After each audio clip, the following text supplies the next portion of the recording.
Bunkering system. A typical bunkering system on any ship consists of manifold connection on deck, manifold valves, sampling unit for taking samples, temperature and pressure gauges, pipelines, line valves, storage tanks, settling and service tanks, and transfer pumps. Before bunkering, only those valves must be opened for the tanks which are bunkered. All other valves must be shut. For example, if we are bunkering in one port and one starboard, the following valves must be open: manifold valve, main line isolating valve, one port and one starboard valve. All other valves must be shut. See the simple animation to view the flow of fuel oil in both tanks. Remember, check soundings of other tanks and confirm there is no rise in levels. This is to make sure that there are no leaking valves or valves that are kept accidentally open. Bunkering procedure. Before bunkering. The procedure for bunkering starts 2 days before the actual operation. You must check the vents of all bunker tanks and clean them if necessary to prevent accumulation of vapors inside the tank during bunkering. Check all line valves and ensure they operate smoothly. Grease manifold connection bolts to save you from last-minute delays, which arise when bolts and valves are difficult to open. Make a bunker plan and decide on the final cutoff soundings in each tank to enable you in deciding the required flow rate during the bunkering process, especially during topping up. Check and ensure that the pressure and temperature gauges at the manifold are working satisfactorily. Monitor the pressure to ensure that you are well within the tested pressure of the pipeline. Monitor the temperature of the fuel at the manifold, as it is very important for your bunker calculation. A few tons are lost if a wrong temperature is used for bunker calculations. Ensure that you shut all the valves on the transfer pump and switch off powers before bunkering. During bunkering, line up all the valves leading to the tanks as per your bunker plan. Make the manifold connections properly using proper gaskets.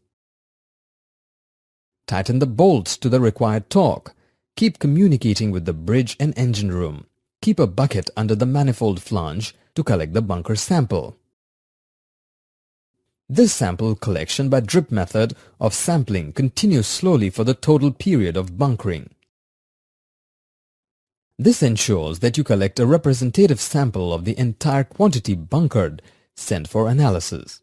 Request bunker barge to start pumping slowly. Make a thorough check for leakages from flanges and pipes. Ensure that oil is filling up the tanks that you have lined up and is not filling up any other tank. This can be done by feeling vapor exhausting from the vents. Confirm by taking actual soundings of the filling tanks. Once confirmed, request the barge to increase the pumping rate as agreed upon initially. Monitor the pressure and temperature during the entire bunkering process. During final top-up stage, request the barge to decrease the flow rate to prevent undue overflow from vents. All the overflow pipes provided at the top of tanks lead to the overflow tank. The sight glass provided on overflow pipes will indicate any overflow of oil. After bunkering, wait a few minutes for the oil to settle down. Take all the soundings and calculate quantity bunkered using tables. Fill 4 bottles with the drip sample collected at the manifold and seal all 4 bottles. Retain 2 sample on board. Give 1 to the barge and send 1 to the laboratory for analysis. Close all the valves in the bunker system. Use the fuel oil transfer pump to transfer oil from one tank to another. It can be used every day to pump the oil from the storage tank to the settling tanks. For easy pumping, maintain the oil temperature well above pour point in the storage tanks. Cold oil has high viscosity and if pumped could damage pipelines and pump parts. The purifier carries out the transfer of oil from the settling tank to the service tank. Never pump the fuel oil from the storage or settling tank directly to the service tank, as it will result in fuel pump seizing. Inform duty officer while transferring from port to starboard, since it involves listing of vessel. The duty officer will arrange for list correction using ballasting operations. For ship-to-ship transfer, use the main bunker line with appropriate lineup of valves.